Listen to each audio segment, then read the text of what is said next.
we're facing now, for the first time in history, a generation, possibly two generations, that will not exceed what their parents have accomplished. This is the SOAR Podcast, powered by the Quadfather. My name is John Morris. I am your co-host today for this amazing episode. Today we're going to talk about something that could be potentially polarizing.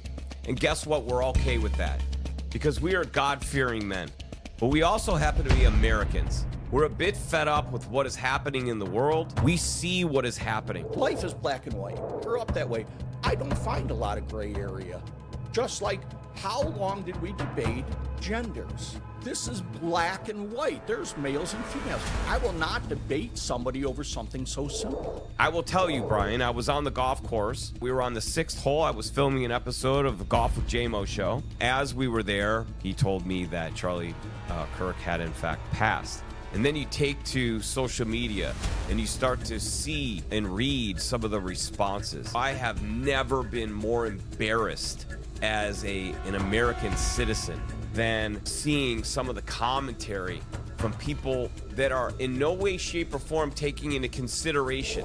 We fell asleep at the wheel. We wanted to be our kids' best friends and not their parents. We decided we don't want to deliver tough messages. They can make that decision for themselves. This is not a time right now for us to become more siloed and to push people away. We should be pulling them in and loving them, but we also need to give them reality and truth. Charlie Kirk was doing the job of parenting. He's sitting there and trying to be a free and open person to welcome your belief, to welcome your ideas, to welcome your opinion, without you feeling uneasy about it. So this is about good. This is not about separating. It's about trying to bring us together, and that's going to lead with conversation. It's also going to come from people like Brian and I being willing to give the counter argument.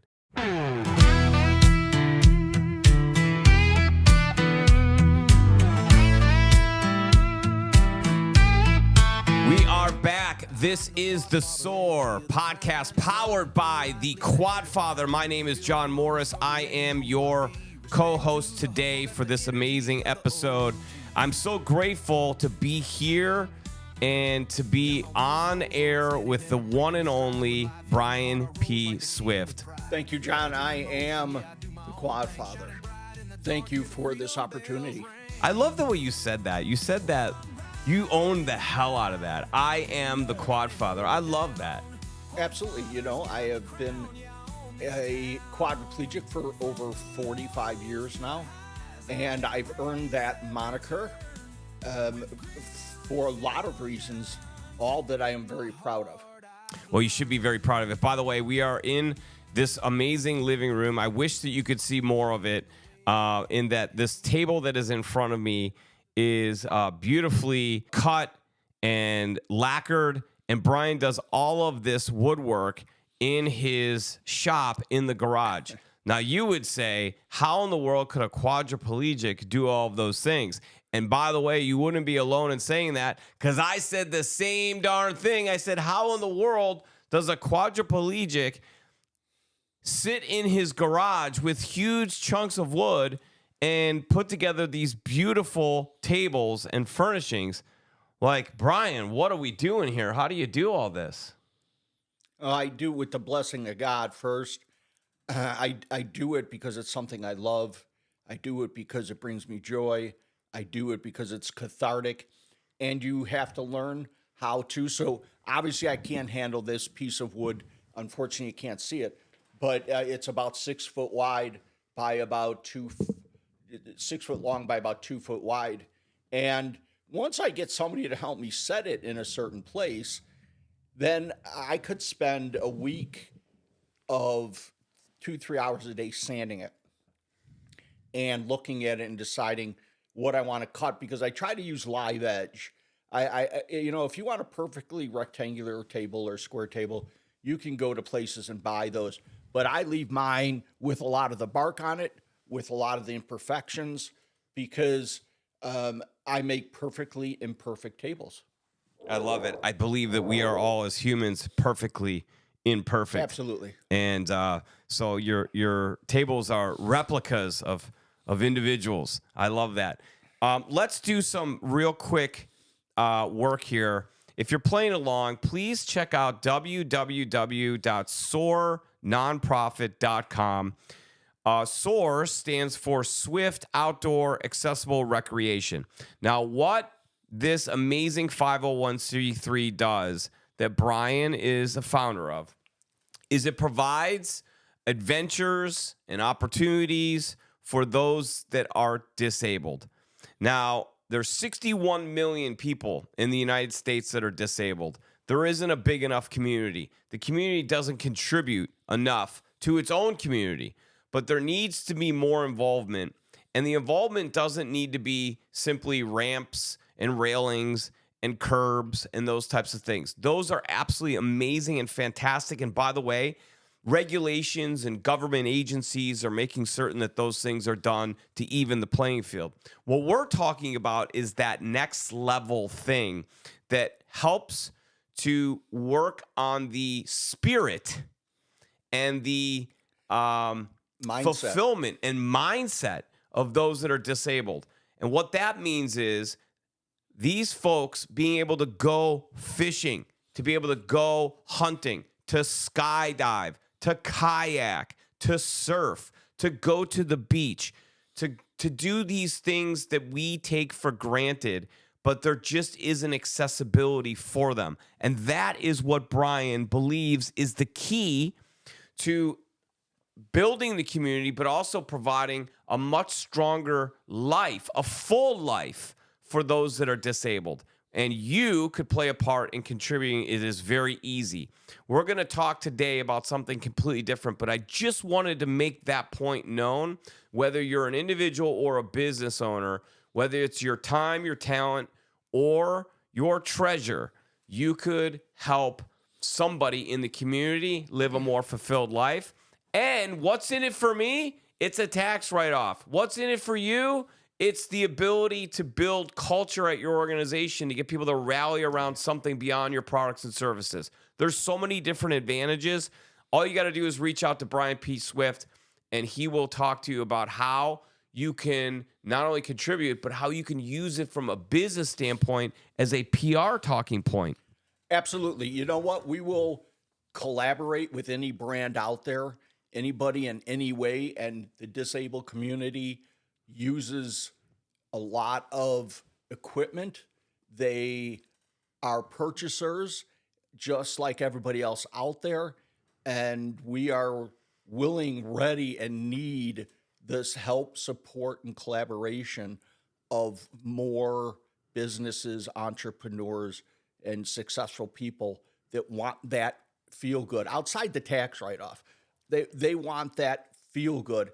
And no matter who you are, when you help somebody and you see them smile and thrive, money does not pay for that. You cannot replicate that feeling any other way, which we get, that you give. And ultimately what you're providing isn't the piece of equipment we give somebody. It is not the venture that we help somebody go on. What you are providing is the same thing your business and your culture needs. You are providing hope. You are providing support. You're providing opportunity. You're fueling dreams, and you are creating a culture with a mindset of gratitude that can do nothing but succeed. Yeah, when you have that giving mindset, it's interesting. My father used to tell me all the time that how you do one thing is an indication of how you do everything. So I constantly got yelled at because I didn't tie the garbage bag properly. And I never understood what in the world he was talking about. But he would say things like, if you're a shortcutter once, you'll be a shortcutter always, right? And so you can flip that the other way around. If you have a culture of givers, there is a much stronger likelihood that they will become multipliers of your brand. They will become brand champions. People will be far more attracted to your brand because we're always attracted to that person or that group that is leads with the heart, that has great positive energy, that are givers. I always feel like I'm attracted to those type of people. It's like we just kind of magnetize towards each other, and that's how you become a multiplier. So if as a leader of an organization, you lead from the front by being a giver, it's a strong likelihood that the people that you are stewarding as a brand leader will follow suit, and they'll want to give more. Now, if they're giving to the community because you are helping to facilitate that, what do you think they're going to do for your customers? They're going to give at a deeper level, which means that your brand is going to be well represented. Absolutely. To your point of the way you do one thing is the way you do everything, just like they say, if you don't do it in practice, you won't do it in the game. Perfect practice. And it's true. Practice does not make perfect. Practice. It doesn't. That's a something we've used for, decades. It's not about practice makes perfect. Perfect practice makes perfect. And there is a huge difference. But if your team sees you giving and understanding that you're not hoarding from their hard work, that you're giving out to other people to help them, they approach the day, they approach the customer, they approach everything differently. I have seen it from business to business that I've worked with. I have been asked to come in to speak to numerous businesses, institutions, universities, and help change that culture, and it does work. Well, there's a lot of places that you can give your time, talent, and treasure, and we hope that you will consider SOAR. Again, it's www.soarnonprofit.com. Today, we're going to talk about something that could be potentially polarizing. And guess what? We're okay with that because we are God-fearing men. But we also happen to be Americans. And I think that collectively, we are a bit fed up. We're a bit fed up with what is happening in the world. We see things from a different perspective. We certainly are spending a lot of time on social media in that I am a creator and a podcaster, and Brian certainly is doing everything in his power as a leader of an organization to get his message out there. We see what is happening. I will tell you, Brian, I was on the golf course, and we were on the 6th hole. I was filming an episode of the Golf with JMO show, and luckily I bring one of my sons along to work a camera there. And I guess it would be like an internship for him as he's learning, but also very proud to build a business where I hope that my family will be able to contribute to it at some point. As we were there, he tells me that Charlie Kirk has been shot, and then literally by the time we got from the fairway to the green, he told me that Charlie Kirk had in fact passed. I did my best, being a professional, to finish out the show with every ounce of energy and spirit. But gosh, it just weighed on me.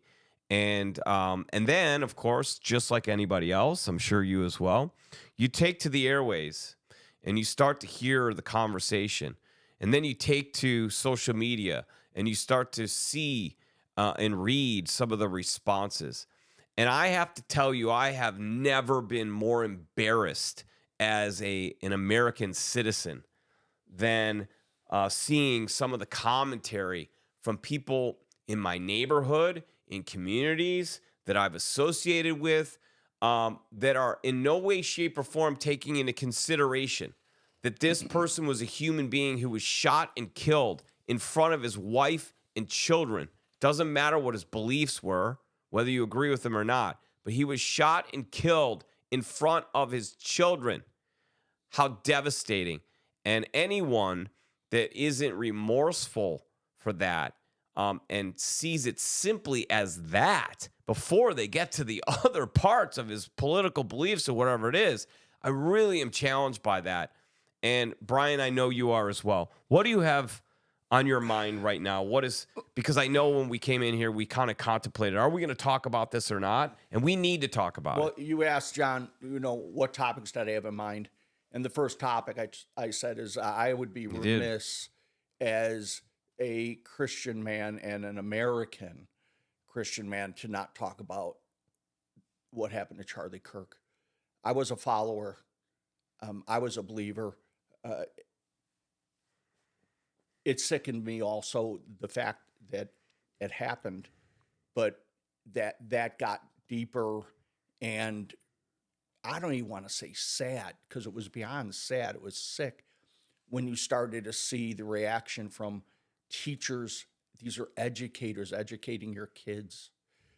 When you saw people like Jimmy Kimmel and others make light of the situation, when you see Governor Pritzker blame somebody else for the narrative of what happened, how sick of a person do you have to be to not just understand that life matters? We've lost the value of life, of what somebody's life actually means, what it is. We are so focused on what their beliefs are instead of the value of life. And that's gotten twisted. And we need a lot of rectification out there. I do not, and I can honestly say I don't believe in at least the last 50 years I've ever wished ill will on anybody. Not at all, no matter what that situation has been. And when I look at where we're at and the mind bending that happens by our 70, 80% social, our media that are extremely liberal, the way they approach things, the way they tell partial stories, the way they edit stories to seem one way, how we're allowing that is criminal. But, think about it. We've allowed a city here in Chicago to decide they're going to be a sanctuary city and give mass amounts of money to illegals that are many, not all, not even half, but many who are criminals who were kicked out of their own country to come here. We allowed the gates to be open by a former president and sit back and do nothing while our media justified it, glamified it, and made it seem okay, while our professors are indoctrinating young minds at a perfect age where there is much confusion going on. A lot of academia has taken over this liberal stance, and they're indoctrinating our kids to believe things, to see them a certain way, to see life so twisted. Life is black and white. I'm sorry, I grew up that way. I don't find a lot of gray area. Just like, how long did we debate genders? You must be kidding me. This is black and white. There's males and females. There's no debating. I will not debate somebody over something so simple. But yet, we spend a year and millions of dollars doing studies and debating other genders. And these are people that are leading companies, leading our country, and they're debating that they're more than two genders. So, Brian, I have to say that I hear people saying things like, I'm living my truth. So somehow their truth is different than truth. How do you live your truth? Isn't truth just truth? And so that's kind of what you're saying is like, right, this is like if you have to explain, then it's not truth. It's not truth. Like truth is just truth. Right. Like there's no variations. Like this is black and this is white and this is yellow and this is green.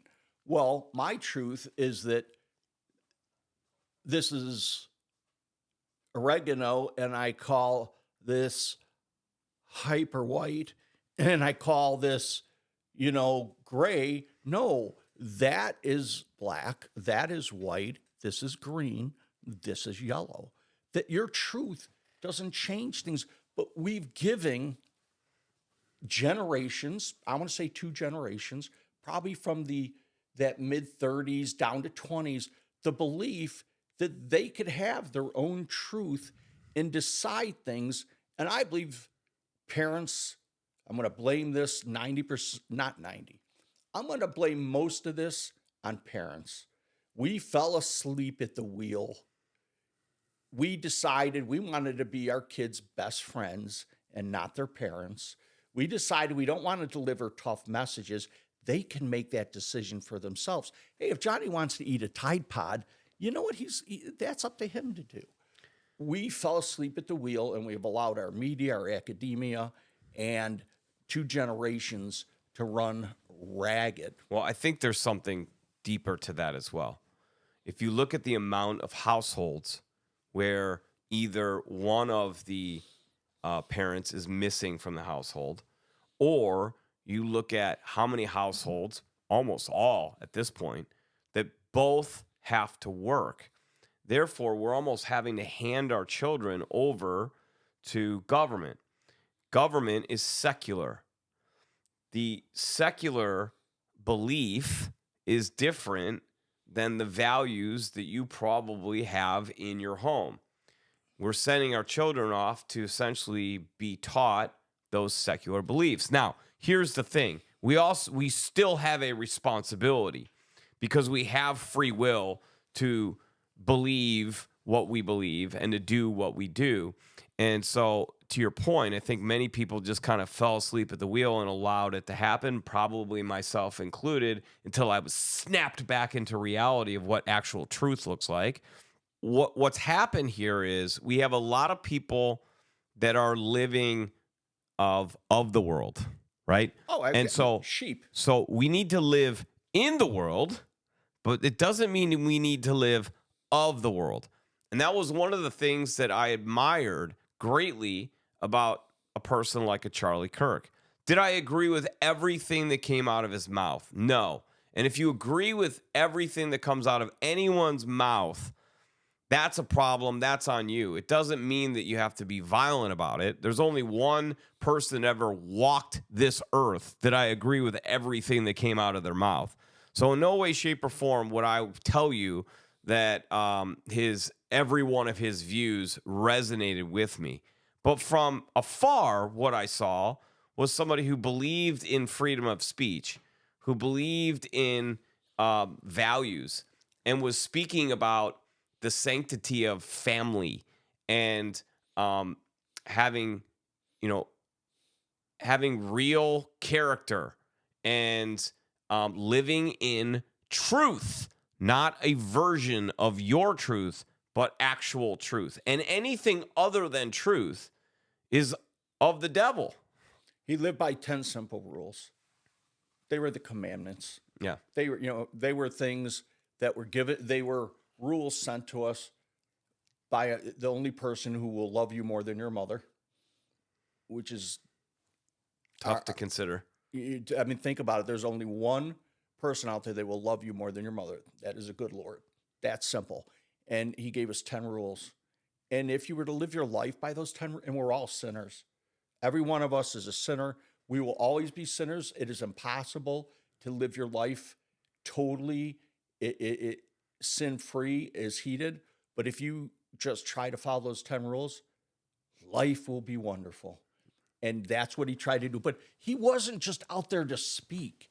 He handed the mic over to people without objection, without wondering what they were going to say, that were going to bash him, that were going to talk about his family, that were going to demean him, that were going to argue with him, that were going to call him names.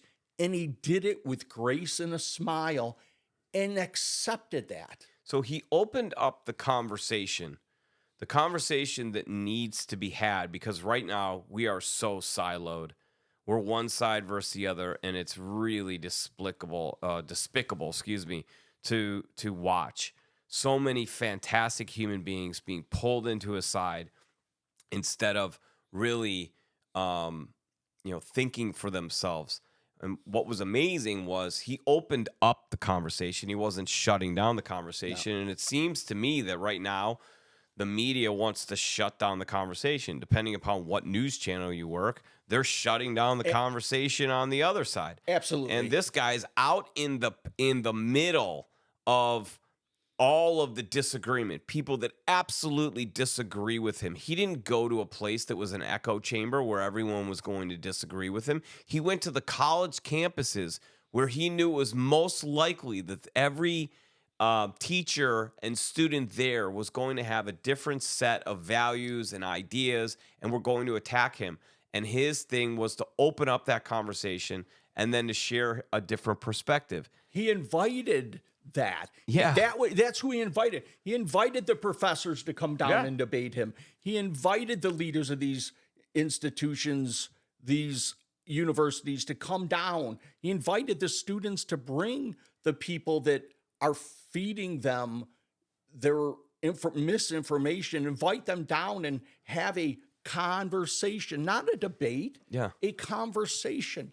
There's not a lot of people out there willing to do that and put their life on the line and put their ego on the line. Well, first off, your life shouldn't be on the line, right? Because you have a view. That is the beauty of being in the United States of America, is that you're able to have a view. The fact that we're sitting here right now with podcast equipment, expressing our views. Some of you might be watching this and think, well, I'm never going to work with John Morris now. And I would say to you, well, if you don't get to know me and you just base this on what you think is a version of my views and you make a decision on me, then I can't really do anything about that. That's on you. But I have a right as a United States citizen and as a human being to express myself, right? And Brian has the right to express himself. And you have the right to argue with that. It doesn't mean that you should shun us. It certainly doesn't mean that you should shut us down. And we certainly shouldn't do the same thing with you. And here's the one thing I do want to say. This is not a time right now for us to become more siloed and to push people away.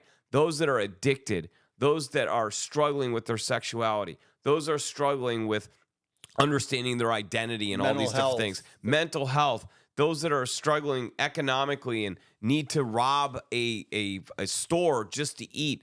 Like, we shouldn't be pushing those people away. We should be pulling them in and loving them, but we also need to give them reality and truth. And that was the beautiful thing, is I feel like he was coming from a perspective of this is the facts, this is the truth. Not that you're a terrible person, you're still loved by God, but hey, look, there's another way to think about this that might set you free. And instead, we kill him. Charlie Kirk was doing the job of parenting.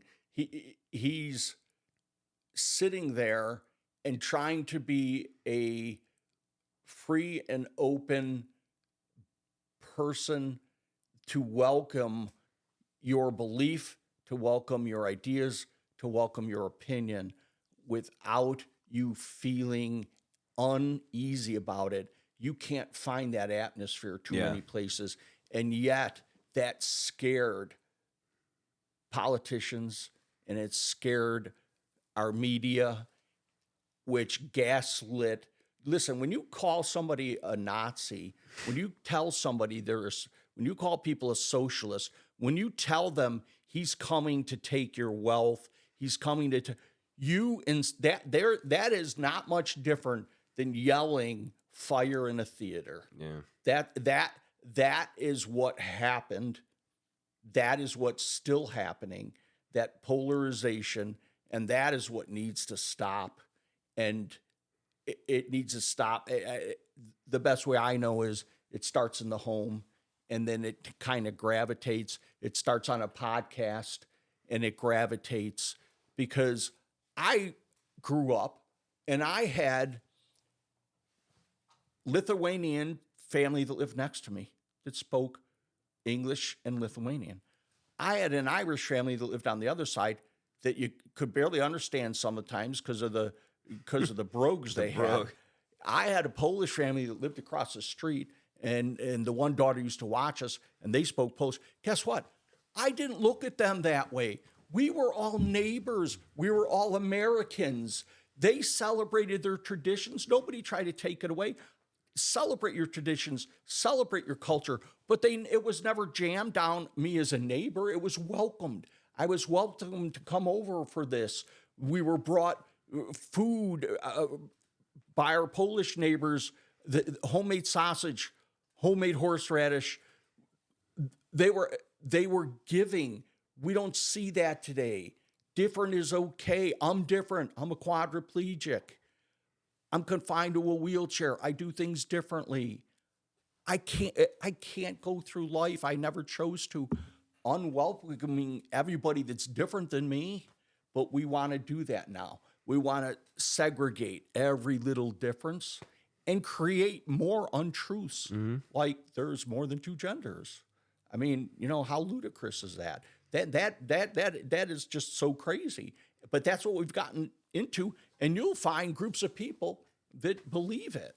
I mean, just it's mind-boggling.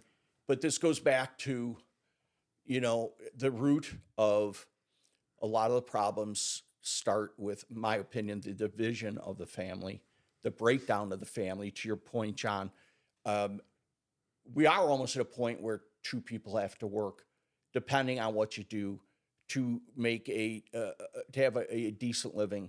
Obviously in the 60s, 70s, 80s, one parent could work and you could have a nice house and have food on the table and drive a modest car. The other point of that now is, we want to make sure our kids have an expensive car when they graduate. We want to make sure they go to a $50,000 a year university.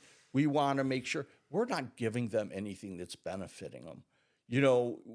We're facing now, for the first time in history, a generation, possibly two generations, that will not exceed what their parents have accomplished. It's a shame. And it just goes to show you that as smart as we all thought that we were, we actually went backwards.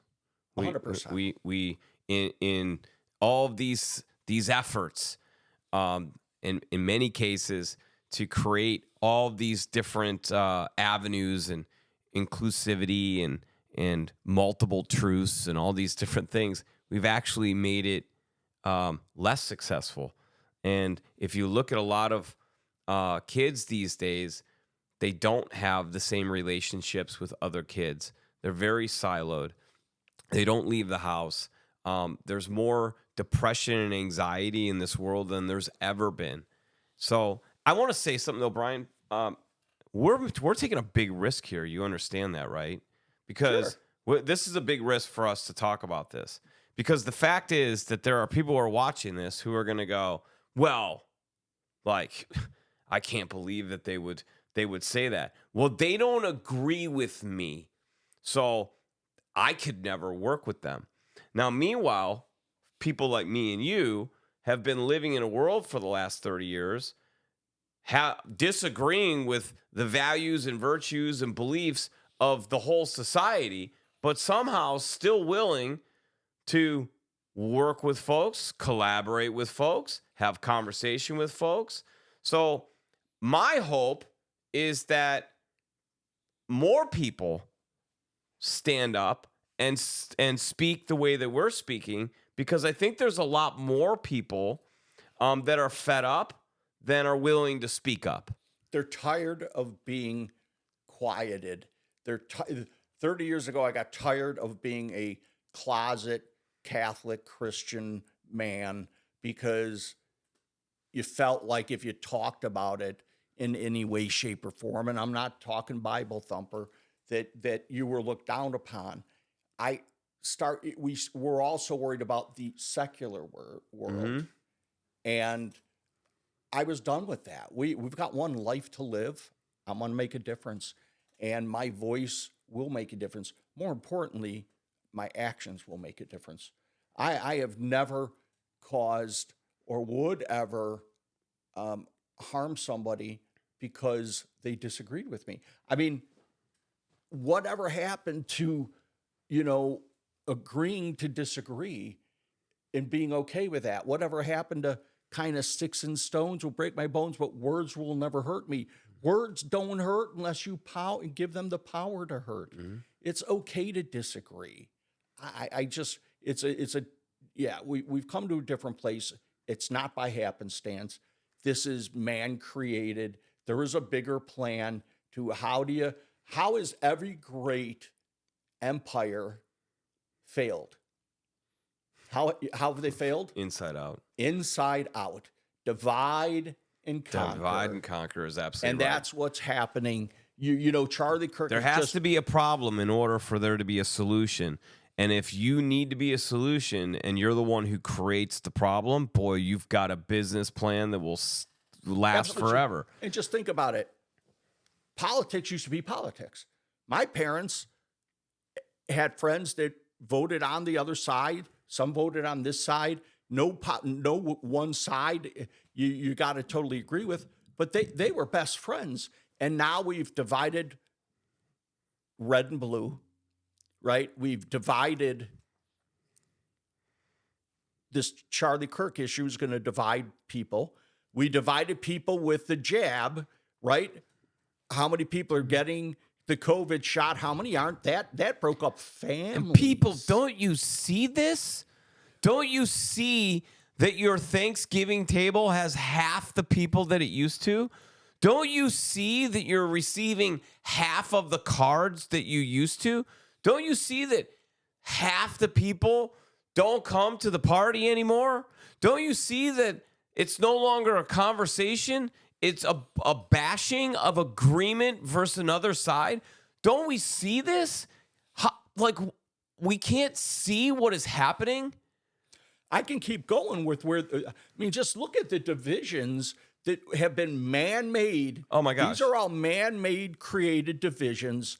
And I could keep going with, more men and women, two genders versus many genders. We could keep going where they've just kept splitting and figuring out ways to take people and rip them apart, because it is much easier once you've got all this division to control. That's all COVID was. COVID was a test. It was a test to see who would fall in and buy the media, and it was a test to see how many people would not get the jab. And they even went as far as shutting down churches, not allowing people to see their loved ones pass away. As they were passing away. I mean, we fell asleep. Yeah. Never again will it happen. So I want to make very clear that this is not a red versus blue. This is not one race versus the next. This is not one religion versus the next. Not at all. This is not that. This is truth and good versus non-truth and confusion. Why don't you call it what it really is? I think you're being soft, John. It's not about non-truth. This is about good versus evil. Yeah, period. It is. It's that simple. This is about, we can soften it. This is truly about good versus evil. It is black and white. It is that simple. Yep. We are at that time. And which side that you're on is an unfortunate conversation, because when somebody's life is taken, there's only one side to take on that, and that is remorse. There's no other side. It's remorse. It's, my goodness, how awful. That's it. And then from there, we can get on with our way and get back to, whatever our views might be on perspectives and the ways of the world. But in that moment, it's one thing. My goodness, a man was shot and killed in front of his wife and children. My Lord, how terrible. What are we doing? Or, my goodness, how terrible. What are we doing? Whatever your belief is. But I don't understand how we've deteriorated to this point. And this wasn't just a man that was murdered. This is a man that was assassinated. Well, what's the difference? This is somebody who, from what I've heard, was a fairly normal kid that all of a sudden, whether it was through a lot of social media, which I blame, some indoctrination, which I blame, who was a normal guy who all of a sudden, and you've heard the parents say that, the police say that, they said friends of him said it, all of a sudden, he flipped. Took this flipped enough to plan, that's why it's an assassination, to plan to kill a man he had knew nothing about, who never harmed him. Other than edited clips that he saw that pissed him off. But that wasn't done to him. None of that was done to him. But what I'm saying is, like, he never sat down with the human being that he killed and had a conversation and got into an argument in any way, shape, or form. No. From the outside looking in, he saw edited clips, Absolutely, right, that irritated him, or that he felt like he needed to stand up for people, or whatever it might be. But, like, he never actually had an interaction. Murder is different, to your point. It might be that in a moment you said something to me, I said something, we got carried away, and one of us decided to do something. We both had beer muscles. Yeah. We got in a fight. You fell. I hit you. You fall. You hit your head.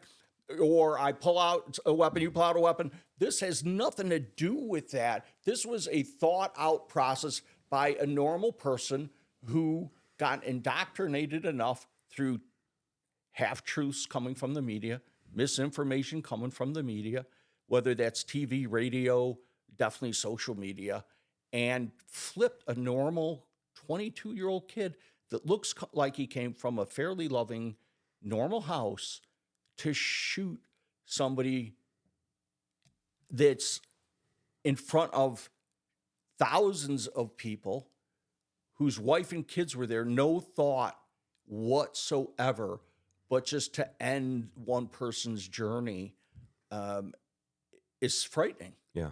And it's sad, and I feel bad for his family, and I feel bad for him that his state went to that point.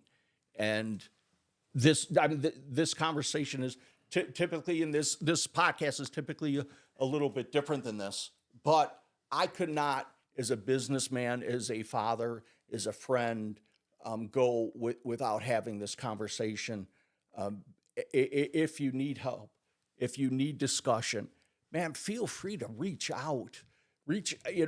I don't have all the answers.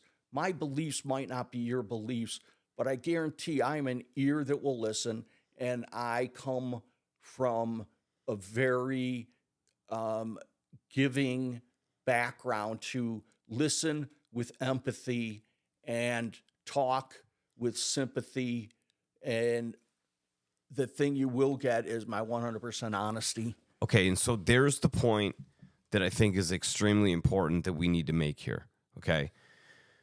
While it may appear as if we are taking one side or another because we are devastated and absolutely disgusted by the events that happened, number one, an assassination, number two, in the way that it was done in front of family and kids, and then number three, the reaction by so much of the population in a way that is ungodly and inhumane, the reactions. What we're saying, however, is come to us. We're not saying we want to push anyone away. What we're saying is let's have a conversation.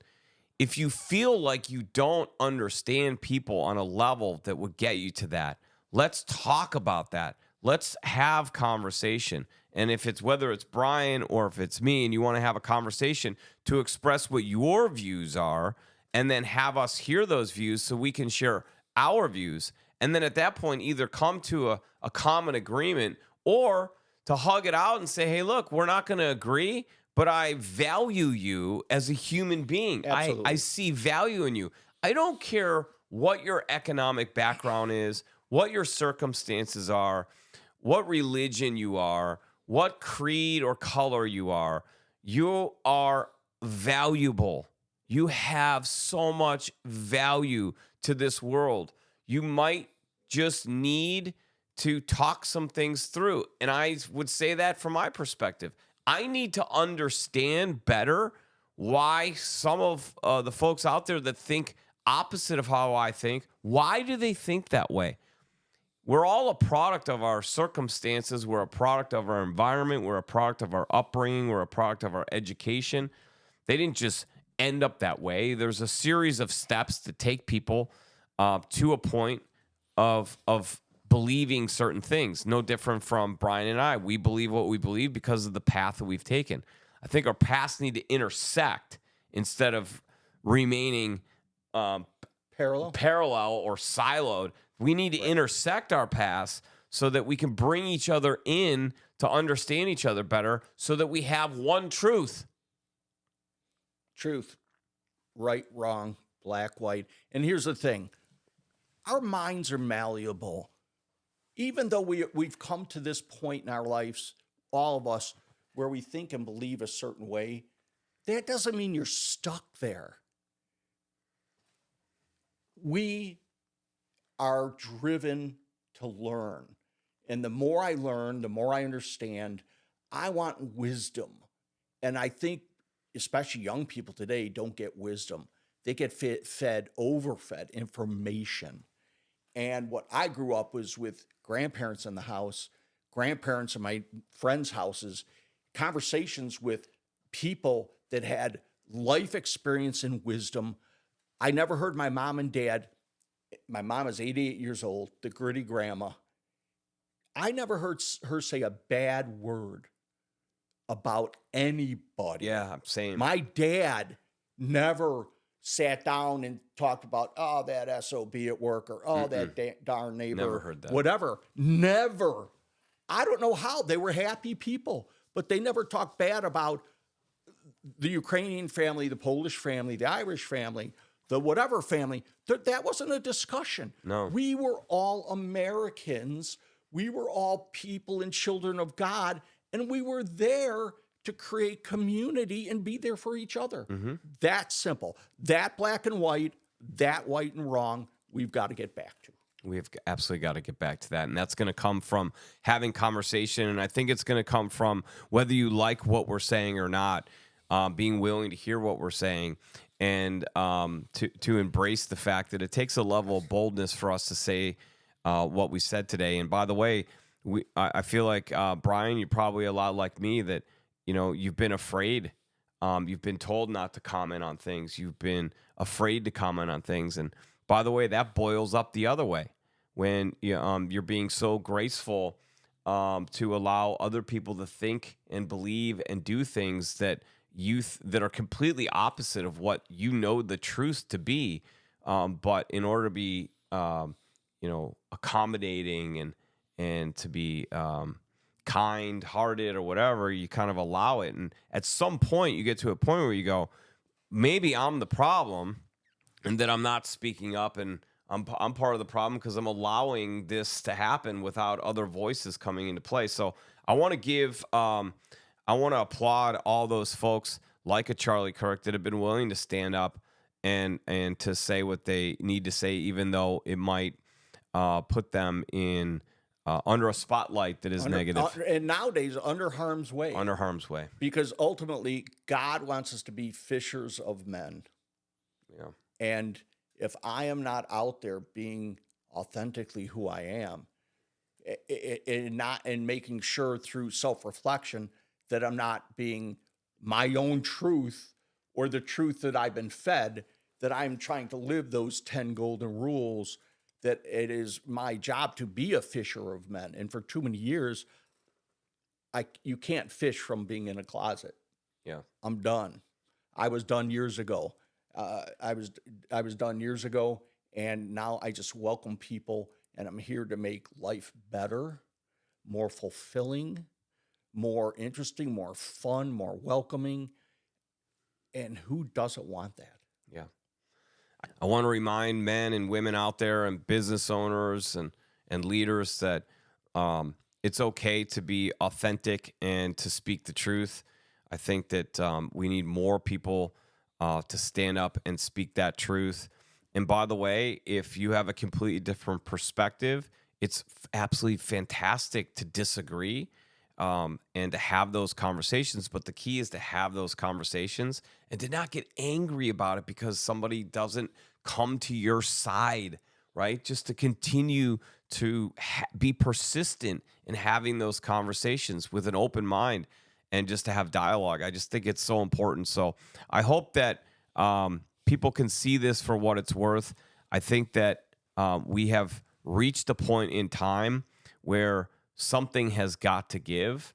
And I think that what I've seen is a bunch of negativity, but I've also been extremely at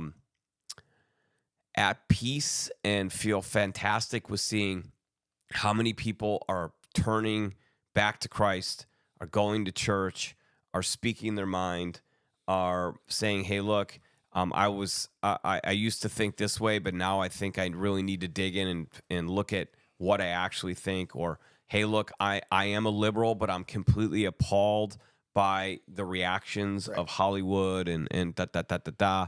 And also by conservatives that have essentially said, hey, look, we're at fault too. Like we need to open up the conversation and not be so polarizing, and we got to stop this pointing fingers and name calling and all this different stuff. So I think that we're starting to move in the right direction. And understand, when I say there's a black and white, I'm not saying one party is black and one party is white. They both have fault. Why? Because they're made up of men and women that are sinners and make mistakes. So I'm not saying one party is great and one's not great. They all have some great ideas, but right now, I will go out on a limb and say, right now, we've got to rally. We've got to rally in one party that is not preaching the truth and preaching half truths. And they've got to be rallied in, because there are a lot of good people in that party that don't like what's going on. Yeah. They want something better. Why? Because they're afraid for their kids and their grandkids. Brian, I'm sick of parties. There's 300 to 400 million people in this country. How in the world can we have two parties? And by the way, your own party will persecute you if you don't agree with every element of the party.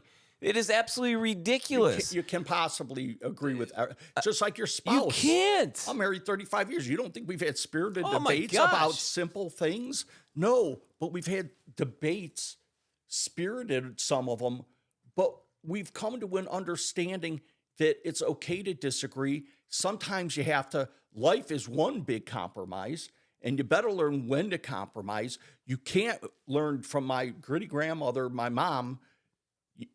Pick your battles, choose your battles wisely, especially with your kids and your spouse. I haven't been married 35 years without learning how to pick my battles wisely with my spouse and my kids. I have a friend who says you can be right or you can be in a relationship. Oh, yeah. Well, the other one is you could be right or you could be happy. Yeah. Sometimes you can't be both. Yeah.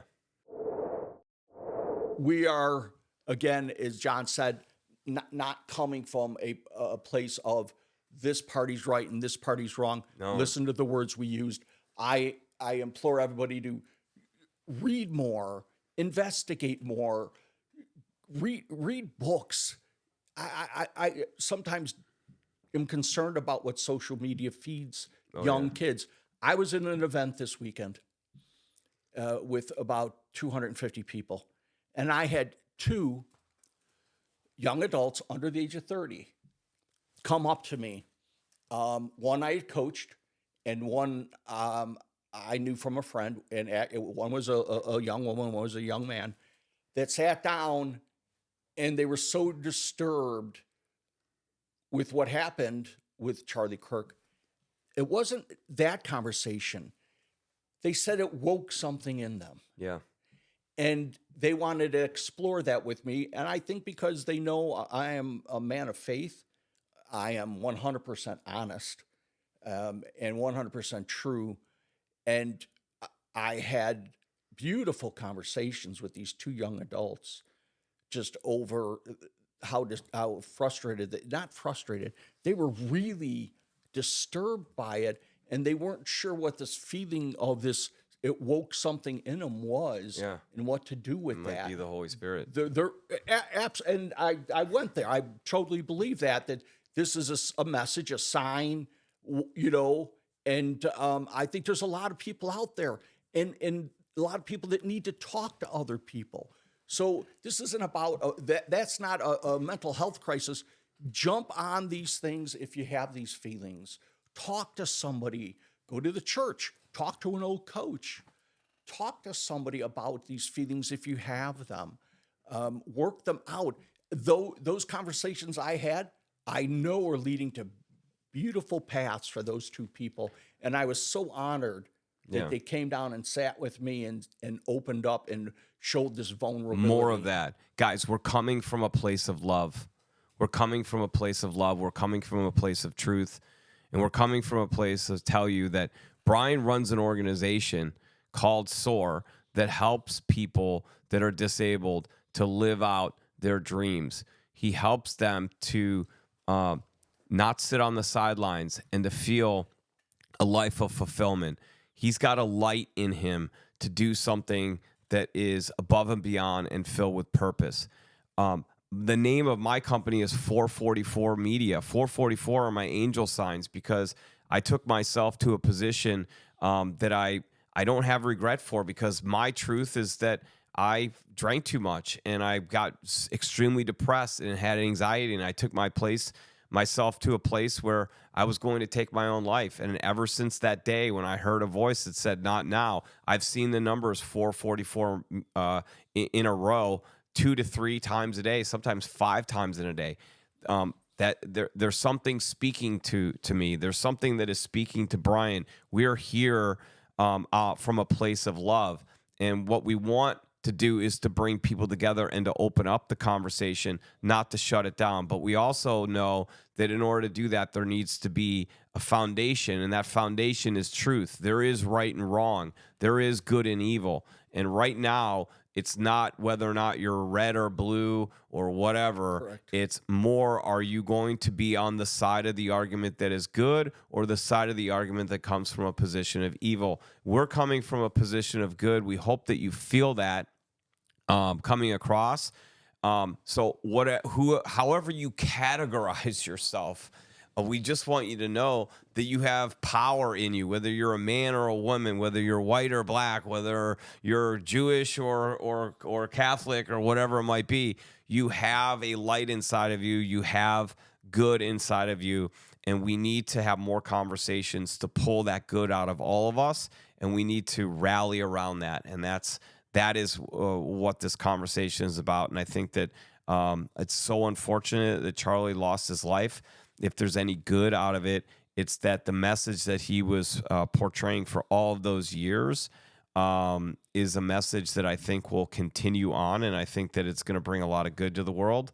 And I think that God uses people in all different types of ways. The same way that God has used Brian, has put him in this position because he's strong enough to be able to inspire other people in the position that are not as strong as mentally and don't have the same faith as him, to inspire them that they can do anything and to build an organization to do that. So this is about good. This is not about separating. It's about trying to bring us together, and that's going to lead with conversation. It's also going to come from people like Brian and I being willing to give the counter argument. Because for far too long, I flip on social media, I flip on the news, I read the newspaper, and I hear the other side of the argument, and I just grin and bear it and swallow it. And I'm not allowed to say anything about it because I will be canceled, and I'm done with it. So here I am with Brian. I'm done with it. I'm done with the cancel. We're not canceling anyone. Nobody should be canceled. That means that you don't have value. We all have value. There's no canceling anybody. Absolutely. We don't cancel anyone. We understand you. We love you. We compromise, and we live in truth. That is good. Yeah, that doesn't mean I have to watch you, like you, subscribe to you. Yeah. It just means I have to accept that this is the way you feel and then move on and further my cause. Whatever the reason this young man killed Charlie Kirk, whatever that was it, to end one man's quest to bring our country together, was in a sense gonna be a backfire, because he might have silenced one man's voice, but he has woken a giant slew of people that will not be silenced. Yeah. I just want to say something, Brian. The shooter, I forgive him. The people that have said terrible things on the internet, I love you, I forgive you. The people that are maybe going to get in the comments and persecute us, we love you and we forgive you. And Yeah, you could. I mean, honestly, that's where I we're don't going to have any come from. feeling from my chest down, so you could persecute me all you want. I'm not going to feel much of it, to be honest Yeah. with you. But no, you know what? If that's your opinion, that's your opinion. I've got a higher calling than to worry about that. Yeah. You've got a higher calling. And let me tell you, most of you people out there have a higher calling. Yeah, You you just do. haven't found it. You haven't sensed it. You haven't been vulnerable enough or given into that higher calling. And trust me, when you have a higher calling, you wake up with more purpose. You wake up happier. You go to bed with a feeling that money doesn't buy, shiny objects don't buy. We all have a story and a higher calling. That is what this is about. Part of what this is about. Yep. And Brian, I want to thank you for having the guts to say, hey, look, let's talk about this, because obviously it is risky, but it feels right. And it feels liberating to be able to express ourselves. And by the way, like how crazy it is that I feel like I have to frame. I feel like in the United States of America, I have to frame that I have to almost ask, is it okay to think this way? Is it okay for me to express myself? Like, what are we doing, people? I've spoken to so many of you in my family room, in my kitchen, at a ball game, through text message or on the phone, that believe the same things that Brian and I believe, but you would never say anything because of fear that it would somehow affect your career, your friendships, whatever it might be. And I'm just telling you that we can't live that way anymore. We have got to be free to speak our minds. So I hope you can appreciate that we've done that. Brian, let me add one more thing. Please. John and I are not here to change your mind. I am not here to change anybody's mind. Charlie did not do what he do to change your mind. Nobody changes their mind because of an argument on social media. Nobody changes their mind because of a disagreement over the phone. People change their minds when they decide based on something they've done. Maybe they've done some reading. Maybe they've done some soul searching. Maybe they've done, some real good self-analysis and evaluation to a point where they start to question themselves, and that's okay. We can't change anybody's mind. That's not what we're here for. We're here to give you food for thought. That's right. That's it. Food for thought. If you want to continue to follow, please do. I'm trying to grow a community built on faith, family, and friends, wisdom. That's all I want to do. I think that's all any of us want, is to be able to live free. To be safe. And our families to be safe. And to have love in the community. Absolutely. And that's what, I just had to say that. That's it, man. And I appreciate if you like what we had to say. If you don't like what we have to say, you know what? Hit the button and not just follow us, not just like us, but subscribe. You're going to get a lot of wisdom, and you're going to get a lot of opportunity. And we're going to share a lot of great stuff with you as I continue my journey on helping people with disabilities, providing hope, providing care, providing opportunity, and being a person out there that just wants to give. Just remember, you are loved, you are valuable, you have purpose, and to hold the line and to stay true, all of those things will find you. And to remember, if you have disabilities or know somebody who does, if you want to soar, Brian P. Swift is the quad father and he can help you do that. This has been the SOAR Podcast, powered by the Quad Father. Once again, please go to www.soarnonprofit.com if you would like to contribute your time, talent, or treasure to helping people with disabilities live out their dreams and improve their quality of life. Thank you so much for tuning in. Be well, be blessed. We love you. Cheers.